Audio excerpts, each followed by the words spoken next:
अस्सलाम वालेकुम। 10 क्लास बेटा उर्दू ग्रामर का आज का लेक्चर मुरक्कबात की अक़साम और मुरक्कब की तारीफ़ है। बहुत अहम अल्फाज हैं जिनकी आपने पहचान करनी होती है।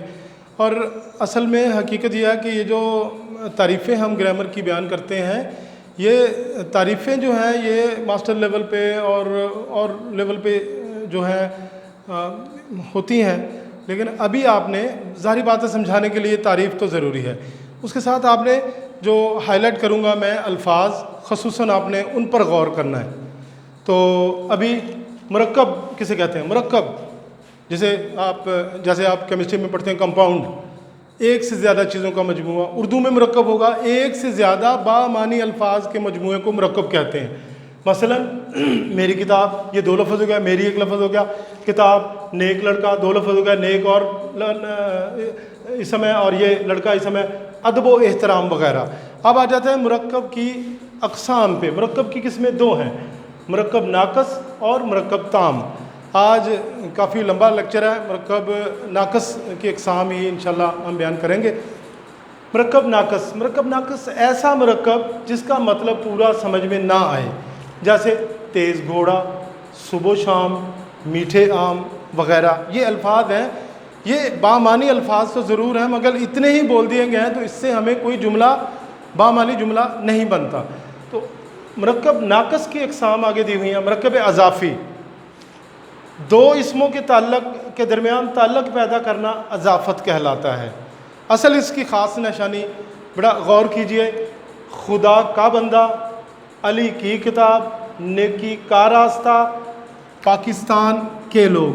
तो गौर करें कि मैंने आखिर में हिंट दिया है, कारवाने आज़ादी। आखिर में देखें, मुरक्कब में, जिस मुरक्कब में इसम के साथ का आ जाए या की आ जाए या के आ जाए, और मुरक्कब के दोनों इसमों के आखिर में ज़ेर भी आ जाए, जैसे कारवाने आज़ादी ज़ेर आ जाए, तब भी ये का या की या के मानी देता है। कारवाने आज़ादी, आज़ादी का कारवां, ज़ेर जो है ये भी इसकी निशानी। आपने निशानियाँ याद रखनी है, यानी किसी इसम के साथ का, के, की आ जाए या ज़ेर आ जाए तो मुरक्कब अज़ाफ़ी है। उसके बाद मुरक्कब तौसीफ़ी, सिफ़्त से निकला है। ऐसा वो मुरक्कब जिसमें इसम सिफ़्त के साथ मौसूफ़ भी हो। तो मैंने इसम सिफ़्त की तारीफ़ करते हुए लिखा तो नहीं, तो मौसूफ़ जो है वो उस इसम का नाम होता है, सिफ़्त और साथ होती है। जब सिफ़्त और मौसूफ़ दोनों साथ हो जाएं तो उसे मुरक्कब तौसीफ़ी कहते हैं, जैसे मीठे आम, अंधेरी रात, नेक लड़का वगैरह। आगे आता है मुरक्कब जारी। वो मुरक्कब असल में ये अरबी से माख़ूज़ है। अरबी की तारीफ़ लिखते हैं तो आपकी समझ में बिल्कुल नहीं आएगा। तो बारहा मैं लेक्चर्स में कहता हूँ, ग्रामर में ख़ास तौर पे मैं बहुत ही इजी करके सिंपल वे में बच्चों को समझाने की कोशिश करता हूँ, ताकि असल समझाने का मकसद जो है वो पूरा हो जाए। मकसद हमारा पूरा हो जाए, बात समझने की होती है। वो मुरक्कब जिसमें बात नामुकम्मल होने के साथ साथ जारी हो, मसलन कलम से, किताब में, बिस्तर पर, गली में, छत पर, घर से। अब इसका एक ख़ास हिंट है, मुरक्कब जारी, हर वो मुरक्कब जारी होगा वो मजमूआ जिसमें लफ्ज़ इसम के साथ पर आ जाए, किसी इसम के साथ में आ जाए, किसी इसम के साथ से आ जाए। आखिर में मैंने बताया आपको, में, से, पर, ये तीनों हरूफ जो हैं किसी इसम के साथ आ जाए तो मुरक्कब जारी होगा। मुरक्कब आददी, आदद, तादाद, वो मुरक्कब है जो किसी इसम की तादाद या गिनती को या मिक़दार को भी ज़ाहिर करें, हम कह सकते हैं।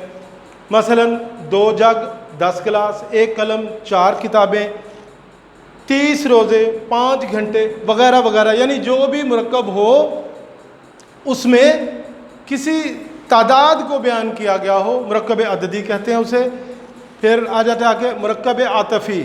ये हम उर्दू में बेशुमार अल्फाज उर्दू में इस्तेमाल होते हैं जिनके दरमियान अगर उर्दू ज़ुबान, चूँकि उर्दू का अपना अल्फाज बहुत कम है और उर्दू है ही, दूसरी ज़ुबानों के अल्फाज इसमें शामिल हुए हैं, जैसे फ़ारसी और अरबी के बहुत सारे अल्फाज शामिल हुए हैं।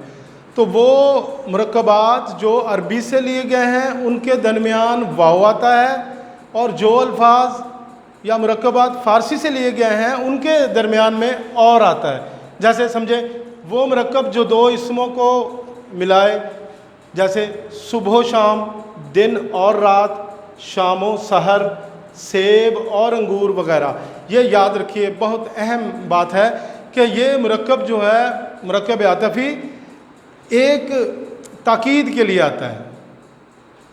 تاکید کے لیے ایک چیز بیان ہوئی ہے، اس کی مزید اس کی اہمیت کو واضح کرنے کے لیے استعمال ہوتا ہے.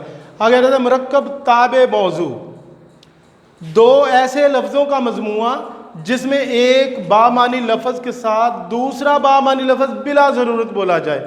تو ہماری زبان میں، ہمارے کلچر میں ہے یہ، ہم بولتے ہیں مثلا چال ڈھال، دانہ پانی، روکھی سوکھی وغیرہ.